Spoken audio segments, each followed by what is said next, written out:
میں جب باہر جاتا ہوں تو موبائل یوز کرتا ہوں اور لوگ دیکھتے ہیں اکٹھے ہو جاتے ہیں، وہ ایسے مجھے فیل ہوتا ہے جیسے کوئی تماشا بنا۔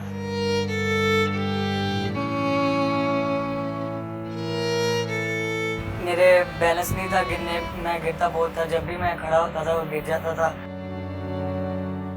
جب تک انسان خود ہمت نہیں ہارتا تب تک اسے دنیا کی کوئی طاقت نہیں ہرا سکتی۔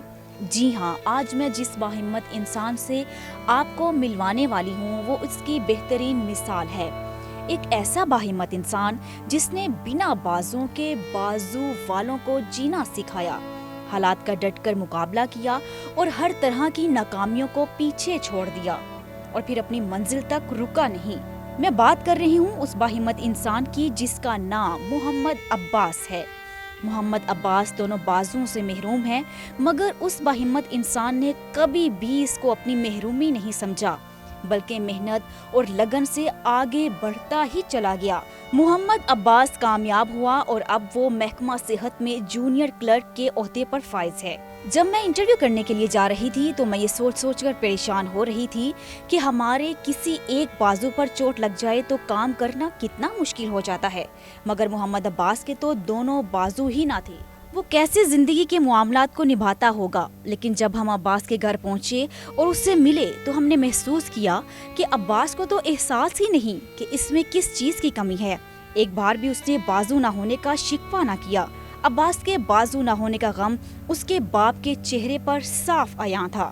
عباس کو اگر غم تھا تو اپنے بھائی کی موت کا، جو صرف 14 سال کی عمر میں ہی بلڈ کینسر کی بیماری کا شکار ہو گیا تھا۔ عباس کے دونوں بازو نہ تھے، یہ تو میں دیکھ چکی تھی، مگر جب عباس نے بتایا کہ بازو نہ ہونے کی وجہ سے اس کی دونوں ٹانگیں ان بیلنس رہتی تھیں، جس کی وجہ سے وہ چل نہ پاتا تھا۔ میرے بیلنس نہیں تھا، میں گرتا بہت تھا، جب بھی میں کھڑا ہوتا تھا وہ گر جاتا تھا، ڈرتا تھا میں۔ اور پھر اس کے بعد میں 12-13 سال کی عمر میں کھڑا ہوا اپنے پاؤں پہ، پھر مجھے گھر والوں نے پورا سپورٹ کیا، میری بہنوں نے، میری امی نے۔ جب بھی اس نے چلنے کی کوشش کی تو منہ کے بل گر جاتا تھا۔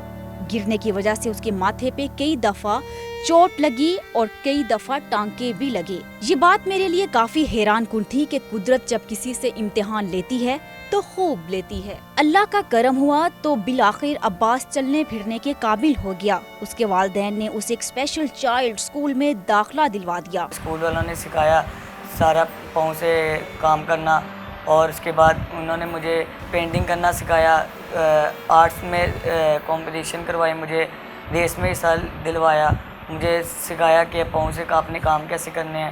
اور وہاں سے کافی بچے تھے ایسے جو مجھ جیسے بھی تھے، ان کو دیکھ کے مجھے ہمت آئی، تو میں نے کہا یہ جب کام کر سکتے ہیں تو میں کیوں نہیں کر سکتا۔ دوسرے بچوں کی طرح عباس نے بھی اسکول سے اپنی پسند کا ہنر سیکھ لیا، اور وہ ہنر تھا ٹائپ رائٹنگ کا۔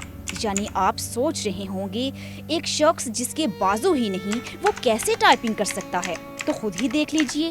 جی ہاں، عباس ہاتھ والوں سے کہیں بہتر اور تیزی سے اردو اور انگریزی میں ٹائپنگ کرنا خوب جانتا ہے، بلکہ محمد عباس تو پینٹنگ بھی خوب کرتا ہے۔ یہ بات سب جانتے ہیں کہ سرکار سے کام لینا کس قدر مشکل ہے، اور نوکری تو دیوانے کا خواب لگتا ہے۔ عباس نے بھی یہ خواب دیکھنا شروع کر دیا اور روزگار کی تلاش میں کبھی اس دفتر تو کبھی اس دفتر، جہاں سے بھی اس کو کسی نوکری کا پتہ چلتا تو وہاں فوراً پہنچ جاتا۔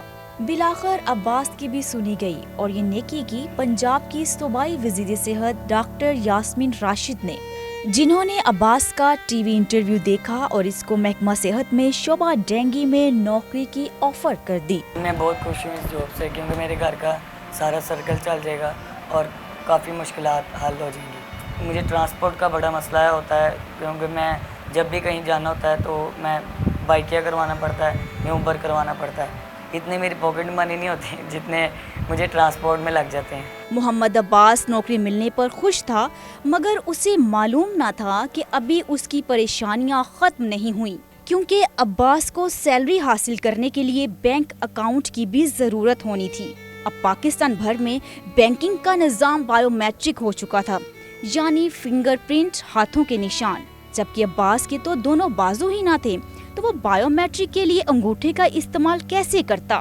جب میری جاب لگی اور مجھے آگے مشکلات آ رہی تھی اکاؤنٹس کی، کہ میری سیلری آنی تھی اکاؤنٹ میں، مجھے 3-4 منتھ اکاؤنٹ میں لگ گئے کہ میں نے اکاؤنٹ بنوانا ہے اور میرا اکاؤنٹ نہیں بن رہا تھا۔ میں بینکس میں جاتا تھا تو مجھے بینک والے کہتے تھے آپ کا بایو میٹرک نہیں ہے، حالانکہ میں جب 5 سال پہلے میں نے اپنا آئی ڈی کارڈ بنوایا تھا تو مجھے نادرا والوں نے ایسی آئی ڈی کارڈ ایشو کر دیا تھا، انہوں نے ڈسیبل لوگو لگا دیا تھا۔ اب میں بینکس میں جاتا ہوں، وہ کہتے ہیں کہ آپ کا بایو میٹرک نہیں ہے، آپ اس کو بایو میٹرک کروائیں۔ نادرا میں گیا تو وہ کہتے ہیں جی ہمارے پاس اس کا کوئی حل نہیں ہے کیونکہ فارم والی مشین ہی نہیں ابھی تک آئی۔ تو میں نے ان کو بتایا، میں نے کہا میں لکھ بھی سکتا ہوں، اپنے پاؤں سے سائن بھی کر سکتا ہوں، تو مجھے صرف سائن کروانے آئی ڈی کارڈ پہ، تو میرا نیا آئی ڈی کارڈ بنایا جائے۔ تو وہ آگے سے بڑا غصے سے بولا، کہتا کہ آپ کو کہہ دیا ہمارے پاس اس کا کوئی حل نہیں ہے، تو جائیں یہاں سے۔ تعجب کی بات یہ ہے کہ عباس نے اپنے موبائل میں تھمب لاک اپنے پاؤں کے انگوٹھے کا لگایا ہوا تھا۔ 3 ماہ میں عباس نے لاہور کے تقریباً تمام بینکوں کے چکر لگا لیے، مگر ہر طرف سے اسے مایوسی ہی ملی۔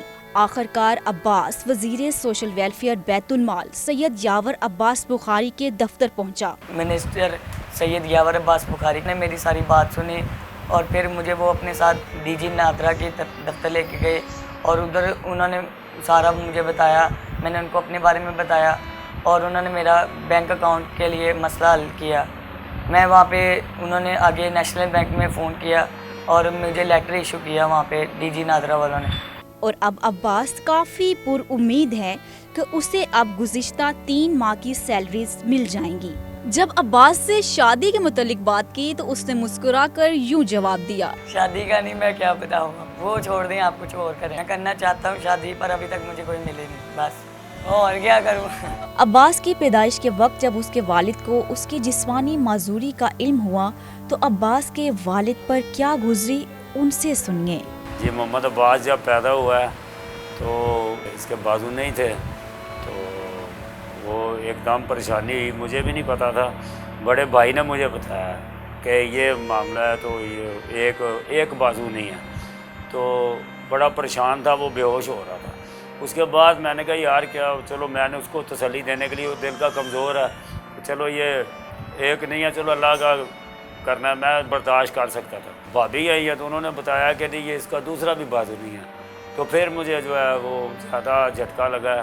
تو اس کے بعد پھر اس کی والدہ کو تو بتایا ہی نہیں تھا، تو جو 1 ہفتہ تک نہیں پتا تھا، بہت زیادہ پریشانی تھی۔ میں ظاہر ہے کہ ان کے سامنے جا کے ہنستا کھیلتا تھا کہ یار اس کو پتہ نہ چلے، ظاہر بتانا تو تھا، وہ فیملی نے ان کو پہلے کنونس کیا، اس ٹائم کی پریشانی یہ تھی۔ لیکن یہ ہے کہ اب پریشانی ذرا کم اس لیے ہوئی ہے کہ اب یہ ہر کام کرتا ہے، گھر وغیرہ اس کے لیے لینا، اور اس کے لیے اپنا ظاہر اس کی شادی کا سوچیں گے، وہ پھر اس کا کوئی بہتر تاکہ مستقبل بن سکے، اس کے لیے ہم چاہتے ہیں کہ گورنمنٹ مزید سپورٹ کرے بچے کو، تاکہ ہم اس کا بہتر مستقبل بنے اور یہ اپنی زندگی اچھی گزار سکے۔ عباس جیسے کئی ایسے نوجوان ہیں جو کام کرنا تو چاہتے ہیں مگر انہیں کوئی سپورٹ کرنے والا نہیں ہوتا۔